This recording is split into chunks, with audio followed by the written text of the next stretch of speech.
From Hollywood, it's time now for Johnny Dollar. This is Carl Walden. There's a message here for me to call you. Oh, yes, Mr. Walden. I'm with Eastern Trust Insurance Company. We're trying to locate an insurance beneficiary named Lorraine Broderick. Understand she lived in your apartment building up until 1953. Well, who told you that? A doctor she worked for here, Dr. Pollard. I don't know where she is, Mr. Dollar. I haven't seen her for 2 years. We're trying to pay off a claim, Mr. Walden. Didn't she leave a forwarding address or give you any idea of where she... No, not a thing. You've got a job on your hands, pal. Huh? I don't think that baby wants to be found. Got a couple of minutes? Yes. I'll be right over.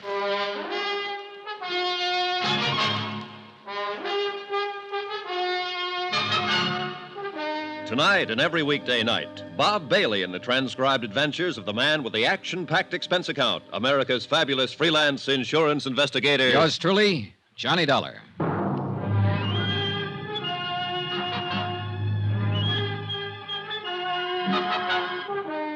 Expense account submitted by Special Investigator Johnny Dollar to Eastern Trust Insurance Company, Claims Division, Hartford, Connecticut.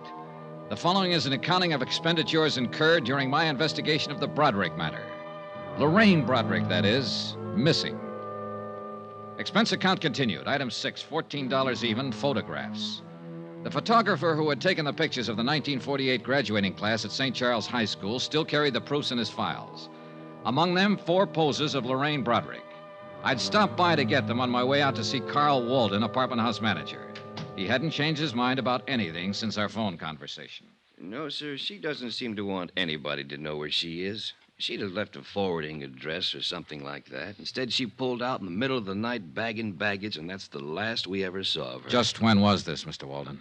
About the middle of December or so, 1953. Yes, it was a couple of years ago. Mm-hmm. Oh, you want one of these? No, thanks. I don't smoke. Can you think of any place she might have gone, Mr. Walden? New York City. Oh, why New York? Well, it's the closest place to go, isn't it, for somebody like her? I'm not so sure I know what she was like. I've had several different versions, Mr. Walden. Say, you talked to that doctor she worked for? Yeah. Boy, I'll bet his version was a pip. How do you mean? Well, she walked out on him. That poor guy was around here several times asking if we'd heard from her, if she'd written us a change of address. He didn't say it, but I think he had it real bad for her. Oh? Oh, yeah. And I didn't tell him about the other guy either.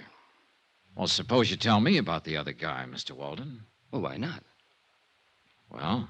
Well, about a week before she left, I saw her in the hall a couple of times with this other guy. Big, gray-haired man, wore Homburgs and things like that. An older man, is that what you mean? Oh, no, not old. 45-ish, maybe. You know, expensive-looking character. Drove a caddy the size of a freight train, New York plates. He'd buy and sell this place with his pocket money. Happen to know his name? No. He never came around again after she moved out. But they were sure chummy while he was here. At least a couple of times I saw them together. Can't blame him. She was okay. Did she owe you any rent when she left? Nope. Did she give you notice she was vacating? Nope, just left. A note or anything? A $50 bill on the desk and an envelope addressed to me. That's all. That's it. Well, was she friendly with anybody else in the building? Well, not that I know of. People here keep pretty much to themselves. You know, it's a funny thing. What's funny? That old boy with the Homburg. I wonder why he never came around looking for her. Good question.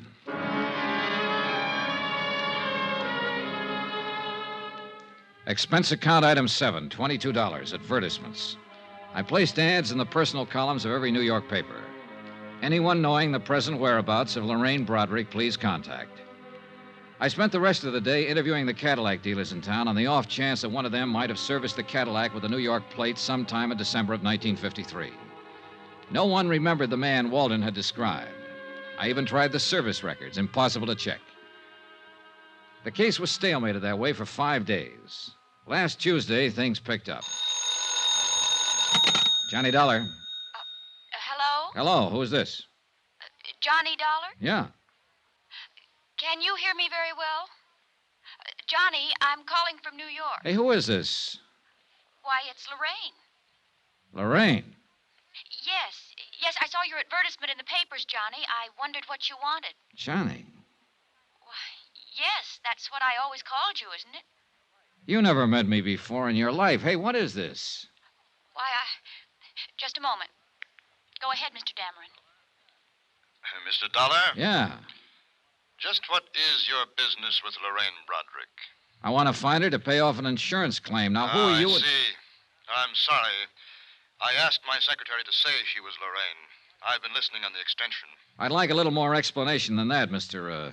Dameron, William Dameron, 424 East 47th Street.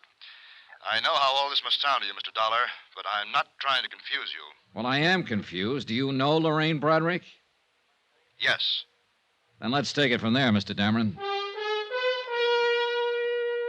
Expense account item 8, $15. Transportation and incidentals, Hartford to New York, for the purpose of seeing Mr. William Dameron, whoever he might be, and trying to gather further information concerning Lorraine Broderick, wherever she might be. 424 East 47th was a 30-story job that housed, among other things, the Union Brokerage Company.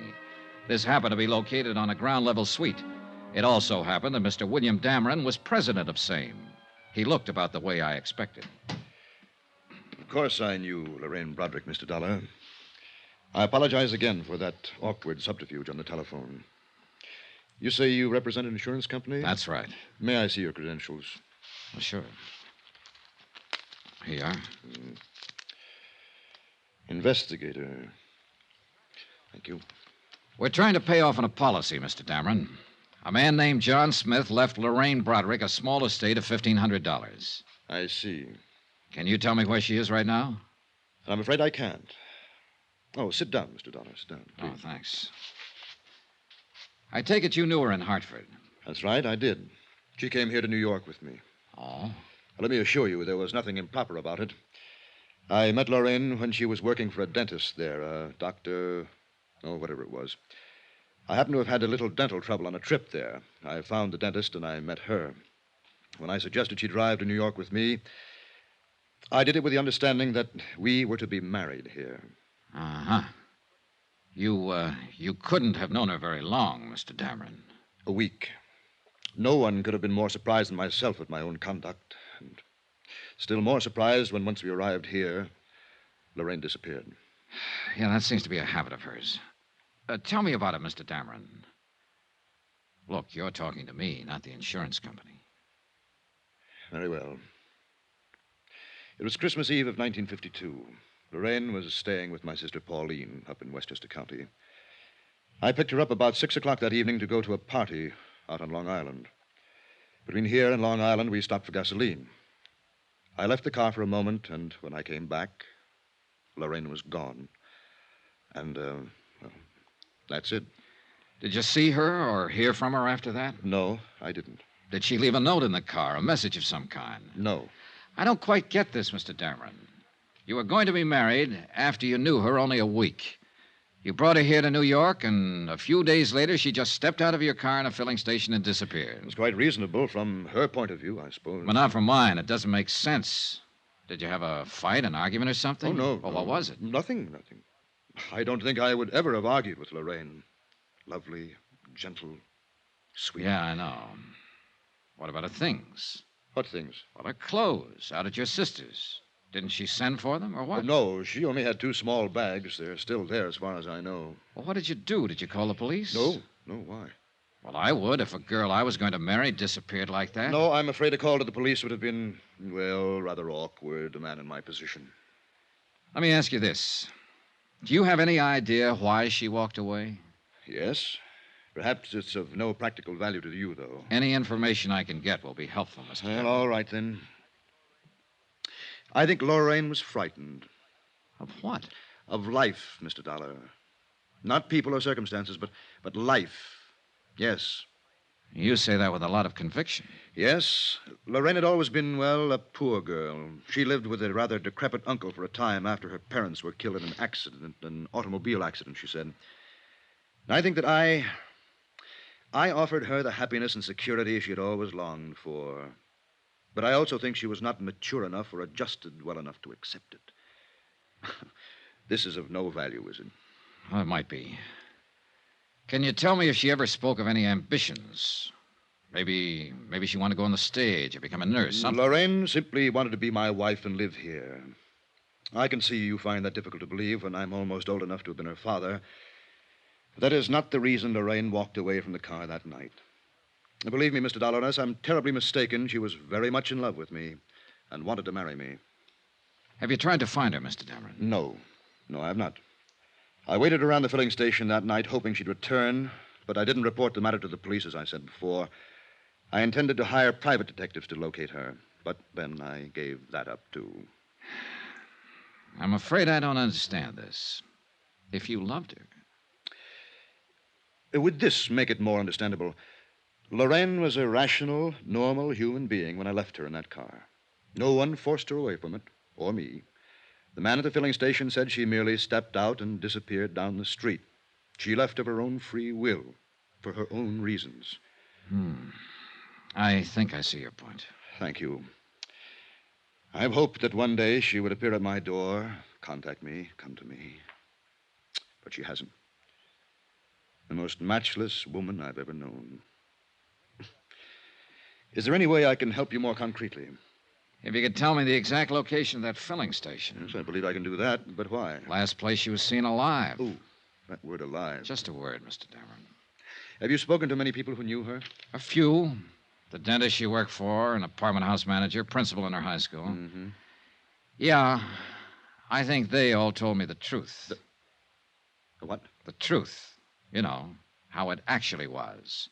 What really happened. Oh, Mr. Dameron, she would have run out on you in Westchester, taken a cab from your sister's place with her luggage, or she could have come to you and called off the marriage. Mr. Dollar, Now, looking at you and talking to you, anyone would be impressed by the fact that you're a reasonable and understanding man. I am. She could have left you a dozen easier ways, Mr. Dameron, but it doesn't stand to reason that she'd step out of a car on Christmas Eve on the way to a party and disappear.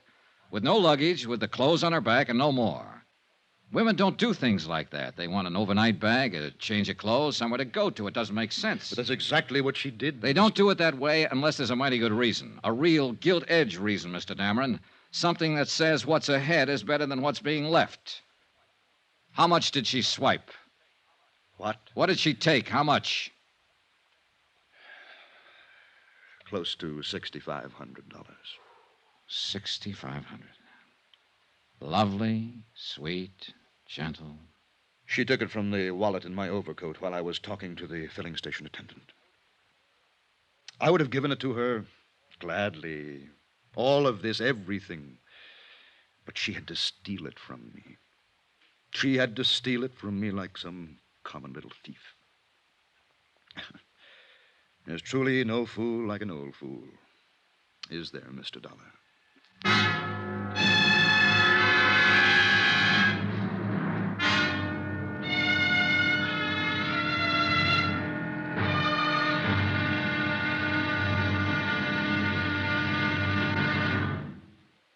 There'll be another intriguing episode of the Broderick matter tomorrow. Tomorrow, when the trail really gets hot and goes right down on a police blotter.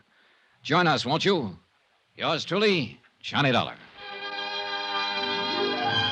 Yours truly, Johnny Dollar, starring Bob Bailey, is transcribed in Hollywood. Written by John Dawson, it is produced and directed by Jack Johnstone. Be sure to join us tomorrow night, same time and station, for the next exciting episode of Yours truly, Johnny Dollar. Roy Rowan speaking.